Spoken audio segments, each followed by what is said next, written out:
Salut tout le monde, c'est K2S8 et aujourd'hui une petite vidéo pour vous parler de cette chaise Carnox que j'ai reçue il y a quelques semaines maintenant. J'avais déjà enregistré une vidéo pour présenter la chaise, mais pour des raisons que je n'explique pas, la vidéo était d'une qualité très médiocre, donc j'ai décidé de la refaire. Du coup, je vais vous présenter la chaise. Moi, ça fait à peu près 2 semaines et demie, voire presque 3 semaines que je l'ai. Donc je vais pouvoir vous en parler avec un petit peu plus de recul parce que là-bas, j'avais fait une vidéo dès que je l'ai reçue.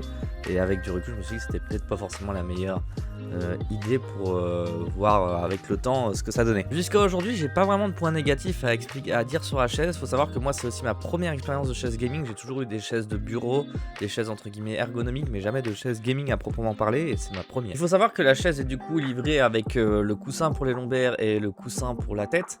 Que je vous mettrai en vidéo pendant que je parle pour illustrer mes propos. Moi j'ai décidé de les enlever parce que j'aime bien être vraiment collé au fond du siège et vraiment être bien droit. Moi je joue le dos très droit, j'arrive pas à jouer en étant un peu penché, etc. Donc j'ai vraiment besoin de sentir toute la chaise sur tout le long de mon dos et sur ma tête. Donc j'ai décidé d'enlever les coussins, mais ces derniers sont vraiment très agréables quand on les met.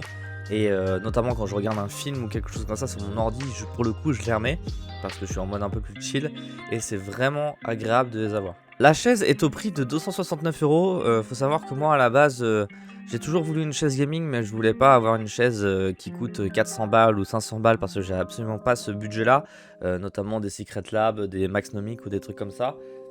Bien que ce soit des chaises qui sont super bien réputées et qui ont vraiment des designs super intéressants, j'avais pas ce budget là malheureusement. Donc en recherchant un petit peu sur Amazon, j'ai regardé et j'étais vraiment tombé sur celle-là.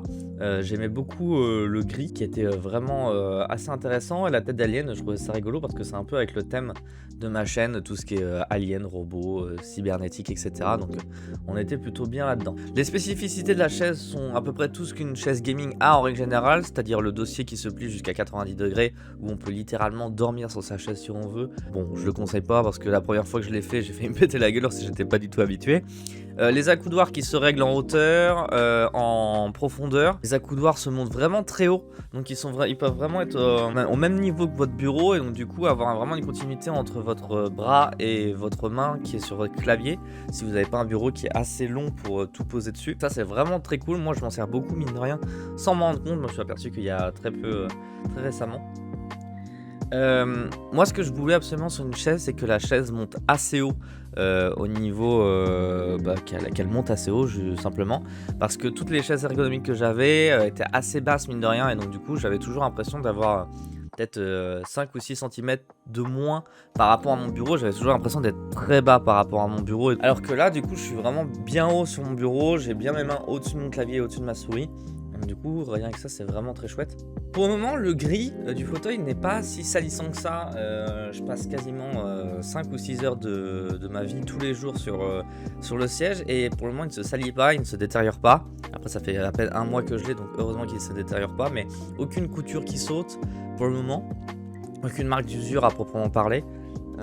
Donc non, là-dessus, en tout cas, à revoir d'ici quelques mois et peut-être d'ici un an, parce que je ne sais pas combien de temps une chaise gaming est censée nous faire. Je crois que j'avais une moyenne, c'est je crois 3 ou 4 ans, quelque chose comme ça. Mais en tout cas, pour le moment, tout va toujours très bien, alors que je passe énormément de temps dessus. Je passe quasiment 5 ou 6 heures dessus chaque jour.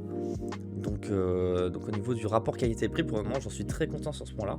Le seul truc qui pourrait être un peu décevant, mais je ne sais pas si c'est comme ça sur les autres chaises gaming, c'est que pour se pencher comme ça, il faut vraiment mettre de la force au niveau du dossier. Mais comme je vous le disais, c'est ma première chaise gaming, donc j'ai pas de retour, enfin, j'ai pas d'expérience par rapport à d'autres chaises, donc je sais pas comment c'est, si c'est normal ou pas, hein, si ça pourrait être un point négatif ou non. Ça, je vous laisserai le mettre dans les commentaires. Après, moi personnellement, ça me dérange pas parce qu'une chaise qui en même temps se pencherait toutes les 4 secondes au moindre mouvement, ce serait un peu chiant. Donc en soi c'est pas tellement un point négatif. Et moi ce qui me plaît aussi, c'est que la chaise est mine de rien assez imposante, donc même quand on est en stream ou quand on joue, on a vraiment l'impression d'être sur une vraie chaise et pas sur un tout petit siège, parce que voilà, ça, on voit que ça dépasse sur les côtés. On a vraiment, moi je suis pas un gars tout fin, je suis un peu costaud quand même, et donc du coup de me dire que vraiment tout mon dos est bien embrassé par le siège, que ce soit au niveau des épaules, que ce soit au niveau de la nuque et de la tête, c'est vraiment très agréable. Parce que j'avais peur justement que quand je l'ai acheté, que le siège soit mis sur une base entre guillemets de petits mecs, ou en tout cas de pas mecs très costauds, alors que moi je suis quand même assez large mine de rien. Ça c'était vraiment un point que j'ai apprécié quand j'ai reçu le siège. Voilà, c'était une vidéo assez courte parce que j'ai pas tellement, comme je vous le disais, l'expérience pour en juger plus ou non de la chaise. Donc voilà, en tout cas moi c'est une chaise qui me convient parfaitement, j'en suis vraiment très content. J'espère que cette vidéo pourra vous aider si jamais vous cherchez à acheter cette chaise là, parce que j'ai pas vu aucune vidéo à part en anglais de review de cette chaise là. J'espère que ça aura pu vous aider. Et puis je vous souhaite un bon achat si vous avez décidé de l'acheter. Et en tout cas, merci d'avoir regardé la vidéo. N'hésitez pas à mettre un pouce bleu et un commentaire si l'envie vous en prend. Et moi, je vous dis à la prochaine. Salut!